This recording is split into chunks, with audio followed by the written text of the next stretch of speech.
you're only suffering it. And people's joy is only having something that others don't have. That's not well-being, that's sickness, you know. If right now I've eaten well and you're hungry, and now I say, oh, I'm better than him and I enjoy this is sickness, this is not well-being. Well-being is possible only when there is a deep sense of inclusiveness with everything around you, otherwise it'll not come to you. So, if wealth has to be enjoyed, you need inclusiveness. And that is not something that taxation can do. Pay more tax and be inclusive, it's not going to work. It needs individual willingness to do that. And that needs to be brought into our social fabric on all aspects of life. Guru, I repeat the question for the benefit of the audience, that he asked that how do you reconcile religion and spirituality, right? Religion and spirituality are parallel lines. When I say parallel lines, don't think they're together. Parallel lines never meet.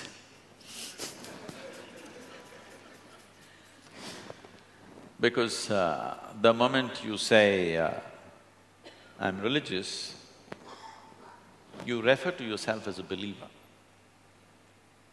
When you say, I'm a believer, what you're saying is, whatever I do not know, I make assumptions and believe that.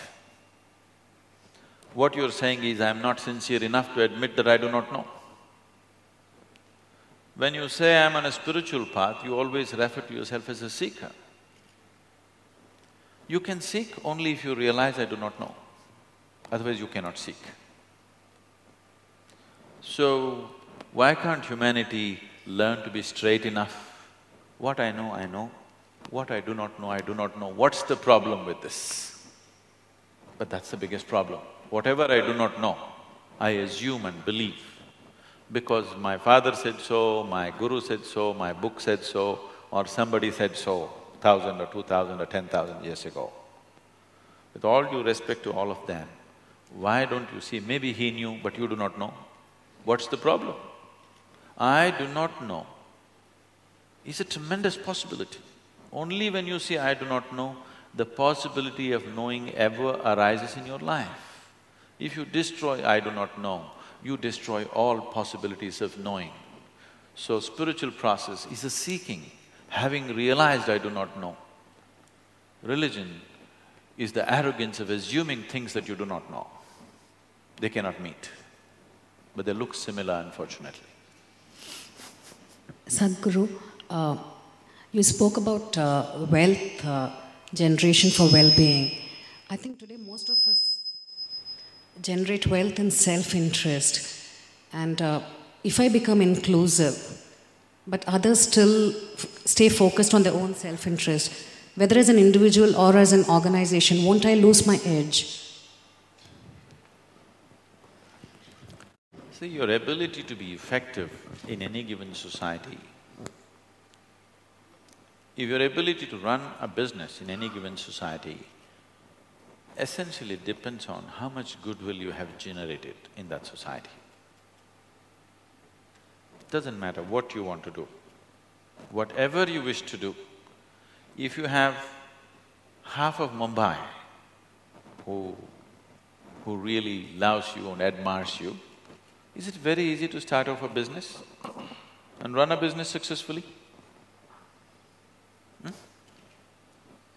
Like for example, I don't know, maybe I should pick up examples in Mumbai because… Let's say Sachin Tendulkar wants to start a business tomorrow. I think almost 70% of Mumbai will stand up and support him, whatever the damn business he wants to do, because people love him. Yes? Maybe they've never seen him, but they will support him, isn't it? So, you think you lose your edge if you include people? Is that so? Or will you have a tremendous edge that nobody else can have? So it's a wrong idea, thinking if I include people, I lose my edge. The only way you can be successful is by including people. And anyway, you're doing it unwillingly. Consciousness means you're doing it willingly. If you want to run business, you have to include people. But you're doing it unwillingly, grudgingly, which they know, and they're also getting included grudgingly. But if you do it willingly, they will also become a willing participant in what you're doing, and that is the essence of your success. That is the essence of my success in whatever I'm doing. Thank you, Sadhguru, for your enlightened vision you laid before us. And I'm sure this August gathering today How hard morning should I strike? will take back with them the profundity of your wisdom and within themselves have become a more sensitized human being. Today is a landmark and auspicious day for the BSE as we are going to witness the launch of another initiative.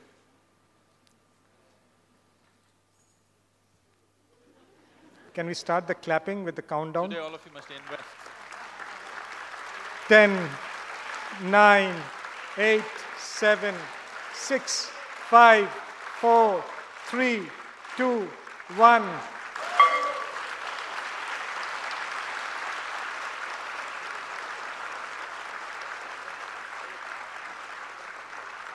The SENSEX streamer is now live on your mobile phones. Good morning, Sadhguru. I am Prabhu. Actually, I use more public transport. You used to? I used to travel in public transport. I used to prefer sit in the window seat also. So you got your nano now.